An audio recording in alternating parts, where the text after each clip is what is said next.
L'actu santé du jour avec Elisabeth Assayag.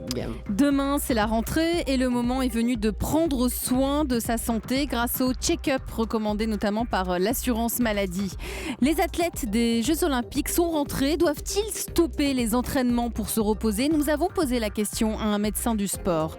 Et puis, plus on vieillit, plus on est heureux. C'est une étude américaine qui le dit. Je nage dans le bonheur. Les sportifs qui ont participé aux Jeux Olympiques de Rio sont rentrés il y a une semaine et après d'intenses semaines, il faut savoir se reposer, c'est ça ? Oui, on se demande que peuvent-ils bien faire après 3 semaines de sport intense ? Eh bien, figurez-vous qu'il ne faut surtout pas arrêter de pratiquer l'exercice physique.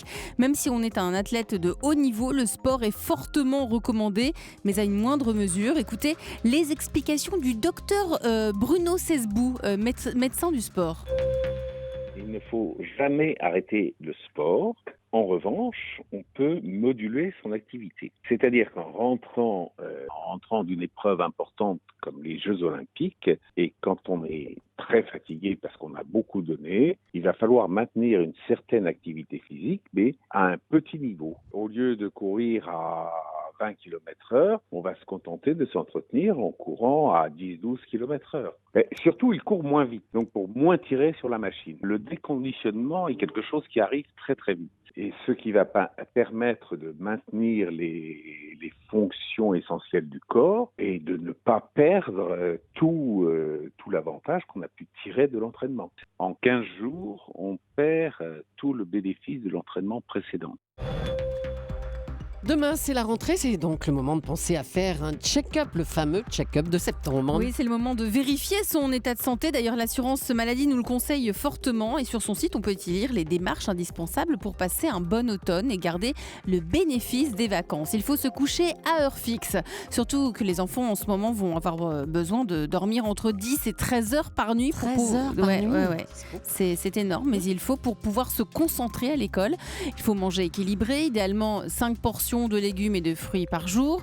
On va faire un tour chez le dentiste aussi parce que dès 6 ans, une visite est nécessaire pour vérifier l'état des dents et enfin veiller à contrôler la vue et l'audition. Exactement, il y a même des bilans de santé qui sont proposés par l'assurance maladie, mais c'est surtout l'occasion d'aller faire un tour chez son médecin traitant. C'est le médecin qui va coordonner, le médecin généraliste, et qui va vous proposer un calendrier en fonction de votre âge, de vos antécédents. Un calendrier sur l'année, c'est l'occasion aussi de revoir les vaccinations. Bref, on fait un petit bilan de santé et on fait le point avec son médecin.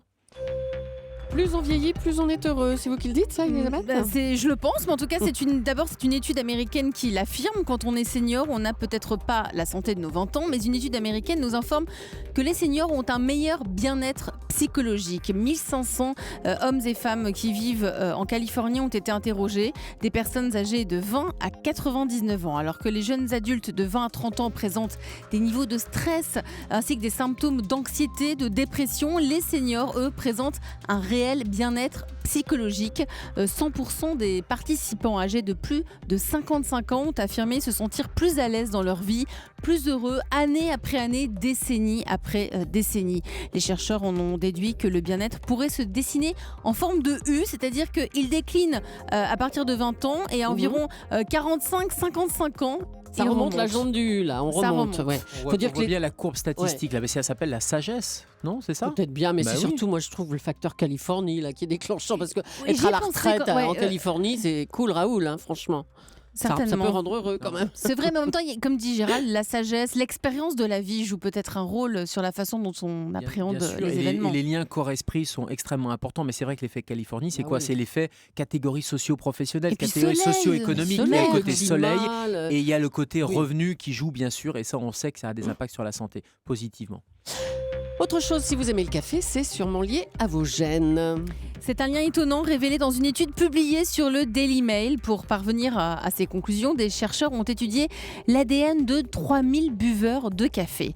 Alors, il en ressort que les fans de café ont un gène baptisé, un nom un peu dans votre jargon médical, Gérald, le PDSS2.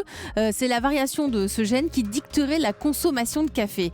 Ce gène entre en ligne de compte dans la façon dont notre corps métabolise la caféine. C'est-à-dire, Gérald, je vous laisse nous expliquer le fait que le corps métabolise la caféine. Ça veut dire assimile et va transformer cette caféine. Donc on a probablement un patrimoine génétique. Certains métabolisent plus vite et d'autres plus lentement. Alors si ce mécanisme est plus ou moins long, cela a un impact sur le nombre de café nécessaire pendant la journée.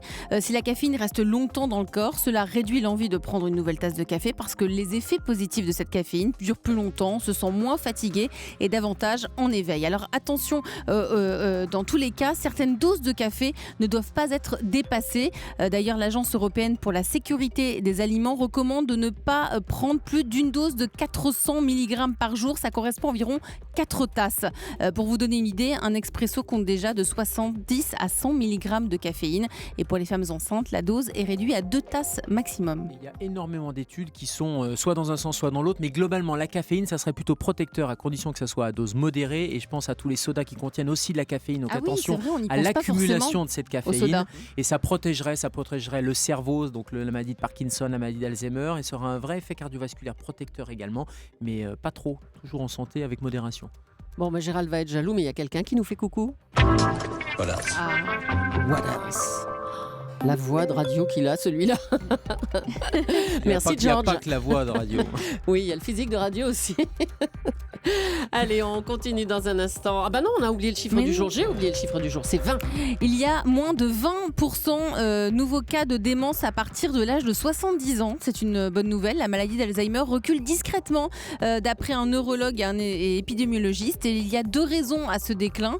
La hausse du niveau d'éducation et une meilleure prévention du risque vasculaire. Depuis 2012, des travaux scientifiques sérieux démontrent cette baisse des risques de démence.